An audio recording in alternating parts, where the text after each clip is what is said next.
Hello అండి. ఈరోజు మన ఛానల్లో స్పెషల్ రెసిపీ వీడియో వచ్చేసి బూందీ ఎలా ప్రిపేర్ చేసుకోవాలో చూపించిపోతున్నాను. అదే అండి కారా బూందీ, బూందీ అంటారు కదా, అది సేమ్ బేకరీ స్టైల్లో కనుక మీకు ప్రిపేర్ చేసుకోవాలనుకుంటే వీడియో మొత్తం చూసేసి same tips and process follow అయిపోవాల్సిందే. మరి ఇంకెందుకు లేట్, ప్రాసెస్లోకి వెళ్ళే ముందల వీడియోని ఒకసారి లైక్ చేసేసి ఛానల్ సబ్స్క్రైబ్ చేయండి. నేను ఇక్కడ ఒక 1/2 kg ఆఫ్ శనగపిండి తీసేసుకున్నాను, కొంచెం సాల్ట్ యాడ్ చేసేసుకున్నానండి. 1/2 kg శనగపిండికి నేను ఒక కప్ ఆఫ్ వరిపిండి అనేది తీసుకొని యాడ్ చేసేసుకున్నాను. కొంచెం ఫుడ్ కలర్ యాడ్ చేసేసుకున్నానండి. ఇవి కలుపుకునే ముందే మనం ఒక ప్యాన్ పెట్టేసుకొని ఆయిల్ హీట్ చేసేసుకుందాము. నేను ఇక్కడ వాటర్ వేసుకొని కన్సిస్టెన్సీ బాగా మనకి జావగా వచ్చేలాగా కలుపుకోవాలి. ఫస్ట్ నుండే సరిపడా వాటర్ నిదానంగా పోసుకుంటూ ఉండలేమి కట్టకుండా బాగా ఇప్పుడు నేను కనిపిస్తున్న కన్సిస్టెన్సీలో మీరు కలుపుకోవాలి. మనకి బూందీ బాగా రావాలనుకుంటే కన్సిస్టెన్సీ అనేది ఇంపార్టెంట్. అండ్ మీకు బూందీ రౌండ్గా రావాలనుకుంటే చేత్తో యాడ్ చేసేసుకోవచ్చు. ఓకే, ఎలాగొచ్చినా పర్లేదు అనుకుంటే బౌల్ తోటైనా యాడ్ చేసేసుకోవచ్చు. సేమ్ ఈ కన్సిస్టెన్సీ ఉంటేనే మనకి పిండి అనేది ఆ బూందీ గెరెట్లో వేయంగానే మనకి త్వరగా పడిపోతుంది అనమాట. చూసారు కదా, చేత్తో వేసుకుంటే బాగా రౌండ్గా వస్తాయండి. సో మీరు సెగ తగులుతుంది గిన్నెతో కాకుండా ఇలా చేత్తో వేసుకుంటే మంట అనేది. సో గిన్నెతో అయినా లేకపోతే చేత్తో అయినా కానీ మీకు కన్వీనియంట్ ఎలా ఉంటే అలాగా మీరు యాడ్ చేసేసుకోవచ్చు.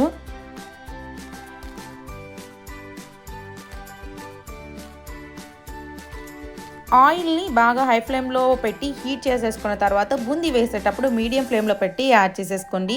ఎందుకంటే బూందీ మరి వేయంగానే కలర్ అనేది చేంజ్ అయిపోతే లోపల కుక్ అవ్వకుండా ఉంటాయి మనకి. అందుకని చెప్పేసి అవి వెంటనే మళ్ళీ మాడిపోతాయి కాబట్టి ఫ్లేమ్ అనేది అడ్జస్ట్ చేసేసుకొని మీకు కన్వీనియంట్ చూసేసుకొని మీరు యాడ్ చేసేసుకొని ఇలా బాగా కుక్ చేసేసుకోండి. మరి మెత్తగా కుక్ చేసేసుకోవద్దు.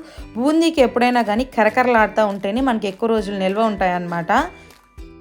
సో రిమైనింగ్ మిగతా పిండిని కూడా మొత్తాన్ని ఇలాగా మనం యాడ్ చేసేసుకొని బూందీ బాగా నీట్గా చేసేసుకోవాలి. సో నేను ఇప్పుడు బూందీ అన్నీ అయిపోయిన తర్వాత వాటిల్లోకి నేను ఈ బిస్కెట్స్ అనేవి ఫ్రై చేసేసుకుంటున్నాను. ఇవి బయట మనకి సూపర్ మార్కెట్స్లో అవైలబుల్గా ఉంటాయి, చందమామ బిస్కెట్స్ అలా అంటారనమాట.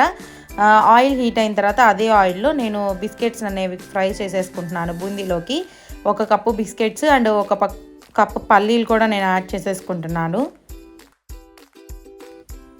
బిస్కెట్స్ అండ్ పల్లీల్ని బాగా ఇలా ఫ్రై చేసేసుకుంటున్నాను.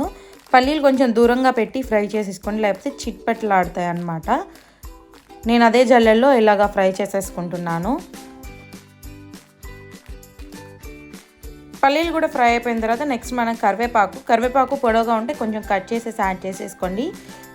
కొంచెం ఆయిల్ లో ఫ్లేమ్లో పెట్టేసి అదే గెరెట్లో పెట్టేసి తీసేయండి, లేకపోతే చిట్పట్ మానేస్తుంది. కరివేపాకుని బాగా ఫ్రై చేసేసుకోవాలి. ఎలా అంటే మనం పట్టుకుంటే అది తునిగిపోయేంత విధంగా బాగా ఫ్రై చేసేసుకోవాలి, ఎందుకంటే బూందీలోకి అలా కలుపుకుంటేనే బాగుంటుంది. ఇప్పుడు నేను బూందీలోకి చిన్నులపై కారం అనేది ప్రిపేర్ చేసేసుకుంటున్నాను. చిన్నులపై కారం చాలా బాగుంటుందండి. కారం యాడ్ చేసేసుకున్నాను. ఉప్పు మనం ఫస్ట్ యాడ్ చేసేసాం కాబట్టి లైట్గా చాలా కొంచెం యాడ్ చేసేసాను ఉప్పు. అండ్ కొంచెం చిన్నులపాయలు, కరివేపాకు అండ్ జీలకర్ర ఇవన్నీ యాడ్ చేసేసి మిక్సీ పట్టుకుంటున్నానండి. సో మనం ముందుగా కుక్ చేసేసుకున్న బూందీనన్నిటిని ఒక పెద్ద ప్యాన్లోకి యాడ్ చేసేసుకొని మనం అన్ని ఇంగ్రీడియంట్స్ కలుపుకోవడానికి వీలుగా ఉండేలాగా పెట్టుకుంటున్నాము. బూందీ చల్లారిన తర్వాత అండ్ మనకు పల్లీలు, బిస్కెట్స్ అవన్నీ ఫ్రై చేసేసుకున్నాం కదా, అవి కూడా వాటన్నిటిని బాగా చల్లారనివ్వాలి. బూందీ మనం ఏదైనా ప్యాన్లో కానీ వేసి కొడుతుంటే కొంచెం గట్టిగా టంగ్ అంటుంటే మనకు బూందీ చాలా బాగా ఫ్రై అయినట్టు. సో ఇక నేను వేయించుకున్న కరివేపాకు అండ్ ఫ్రై చేసేసుకున్న బిస్కెట్స్ అండ్ పల్లీలు అండ్ నేను ఇక్కడ ఏం చేస్తున్నానంటే ఇంకా ఇంగ్రీడియంట్స్ వచ్చేసి బఠానీ కూడా యాడ్ చేస్తున్నానండి. బఠానీలో నేను 2 టైప్స్ ఆఫ్ బఠానీ తీసుకున్నాను. మనకి సూపర్ మార్కెట్స్లో కానీ బేకరీస్లో కానీ అవైలబుల్గా ఉంటాయి అన్నమాట ఇవి. సో బఠానీస్ని తీసుకొని కలర్వి, ఒకటి గ్రీన్ బఠానీస్ అండ్ ఒకటి రెడ్ బఠానీస్ తీసేసుకొని వాటిని కూడా ఇక్కడ యాడ్ చేసేసుకుంటున్నాను నేను. ఇంగ్రీడియంట్స్ అన్నీ యాడ్ చేసేసిన తర్వాత వాటన్నిటిని ఒకసారి బాగా మిక్స్ చేసేసుకున్నాను. మీకు ఇంకా బూందీలో కనుక కలర్ కావాలి అనుకుంటే మనం ఫుడ్ కలర్ ఉంటుంది కదా, రెడ్ కలర్, అది కూడా యాడ్ చేసేసుకుంటే కొంచెం క్వాంటిటీలో బూందీ మిక్చర్ అన్నీ ఇంకా కలర్ఫుల్గా కనపడతాయి అన్నమాట.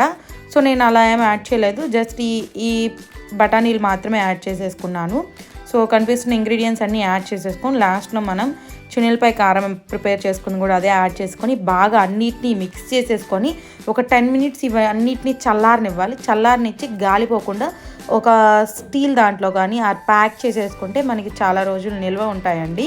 సో మీరు కనుక ట్రై చేయకపోతే ఎప్పుడు ఒకసారి ఇలా ట్రై చేయండి, ఎలా ఉందో కామెంట్ చేయండి. మన ఛానల్లో నేను రీసెంట్గా పికిల్స్ అంటే స్వీట్స్ కూడా పోస్ట్ చేసేసాను, ఒకసారి చెక్ చేయండి. మీకు ఎటువంటి రెసిపీ వీడియోస్ కావాలో కామెంట్ చేయండి. ఛానల్ని సబ్స్క్రైబ్ చేసి వీడియోని లైక్ చేసి సపోర్ట్ చేయండి. Thank you.